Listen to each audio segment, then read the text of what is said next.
62वां सर्ग। विश्वामित्र द्वारा शुनशेप की रक्षा का सफल प्रयत्न और तपस्या। शतानंद जी बोले, नरश्रेष्ठ रघुनंदन, महायशस्वी राजा अम्बरीश शुनशेप को साथ लेकर दोपहर के समय पुष्कर तीर्थ में आए और वहां विश्राम करने लगे। श्री राम जब वे विश्राम करने लगे उस समय महायशस्वी नुस शुनशेप ज्येष्ठ पुष्कर में आकर ऋषियों के साथ तपस्या करते हुए अपने मामा विश्वामित्र से मिले। वह अत्यंत आतुर एवं दीन हो रहे थे। उसके मुख पर विषाद छा गया था। वह भूख प्यास परिश्रम से दीन हो मुनि की गोद में गिर पड़े और इस प्रकार बोले, सौम्य मुनिपुंगव, न मेरे माता है न पिता, फिर भाई बंधु कहाँ से हो सकते हैं। मैं असहाय हूँ, अतः आप ही धर्म के द्वारा मेरी रक्षा कीजिए। नरश्रेष्ठ, आप सबके रक्षक तथा अभिष्ट वस्तु की प्राप्ति कराने वाले हैं। ये राजा अम्बरीश कृतार्थ हो जाए और मैं भी विकार रहित दीर्घायु होकर सर्वोत्तम तपस्या करके स्वर्गलोक प्राप्त करूं, ऐसी कृपा कीजिए। धर्मात्मन, आप अपने निर्मल चित्त से मुझ अनाथ के नाथ असहाय के संरक्षण हो जाए। जैसे पिता अपने पुत्र की रक्षा करता है, उसी प्रकार आप मुझे इस पाप मूलक विपत्ति से बचाइए। पुनः शेप की इस बात को सुनकर महातपस्वी विश्वामित्र उसे नाना प्रकार से सांत्वना दे अपने पुत्रों से इस प्रकार बोले, बच्चों, शुभ की अभिलाषा रखने वाले पिता जिस पारलौकिक हित के उद्देश्य से पुत्रों को जन्म देते हैं, उसकी पूर्ति का यह समय आ गया है। पुत्रों, यह बालक मुनिवर मुझसे अपनी रक्षा चाहता है। तुम लोग अपना आप जीवन मात्र देकर इसका प्रिय करो। तुम सब के सब पुण्यात्मा और धर्मपरायण हो, अतः राजा के यज्ञ में पशु बनकर अग्निदेव को तृप्ति प्रदान करो।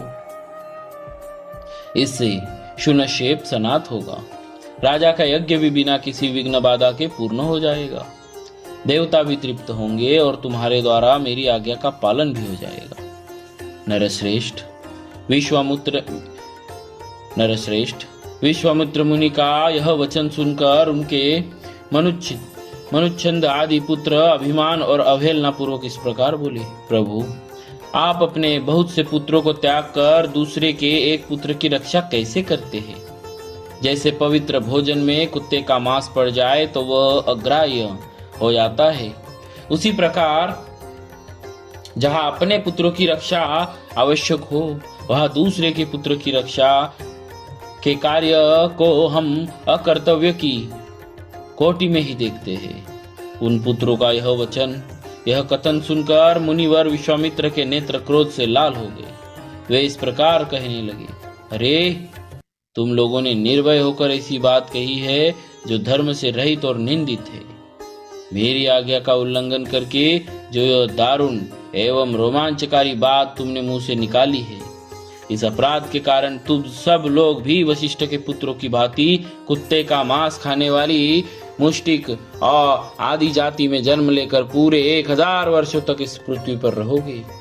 इस प्रकार अपने पुत्रों को शाप देकर मुनिवर विश्वामित्र ने उस समय शोकार्त शुनशेप की निर्विघ्न रक्षा करके उससे इस प्रकार कहा, मुनि कुमार, अम्बरीश के इस यज्ञ में जब तुम्हें कुश आदि के पवित्र पाशों से बांधकर लाल फूलों की माला और लाल चंदन धारण करा दिया जाए, उस समय तुम विष्णु देवता संबंधी युग के पास जाकर वाणी द्वारा अग्नि की, इंद्र और विष्णु की स्तुति करना और इन 2 दिव्य गाथाओं का गान करना।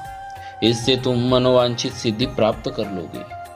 शुनशेप ने एकाग्रचित्त होकर उन दोनों गाथाओं को ग्रहण किया और राजसिंह अम्बरीश के पास जाकर उसने शीघ्रता पूर्वक कहा, राजेंद्र, परम बुद्धिमान राजसिंह,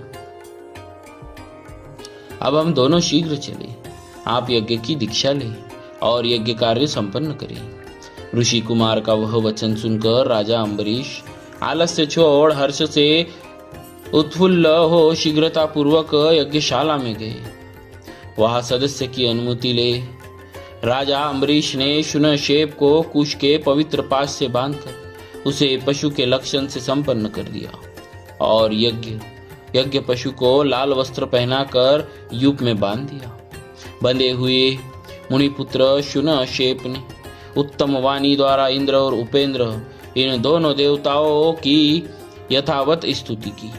उस रहस्यभूत स्तुति से संतुष्ट होकर सहस्त्र नेत्रधारी इंद्र बड़े प्रसन्न हुए। उस समय उन्होंने शुनशेप को दीर्घायु प्रदान की। नरश्रेष्ठ श्री राम, राजा अम्बरीश ने भी देवराज इंद्र की कृपा से उस यज्ञ का बहुगुण संपन्न उत्तम फल प्राप्त किया। पुरुष प्रवर, इसके बाद महातपस्वी धर्मात्मा विश्वामित्र ने भी पुष्कर तीर्थ में पुनः 1000 वर्षों तक तीव्र तपस्या की। इस प्रकार श्री वाल्मीकि निर्मित आर्ष रामायण आदि काव्य के बालकांड में 62वां सर्ग पूरा हुआ। बोलिए श्री सीताराम जी महाराज की जय। भक्तवत्सल भगवान की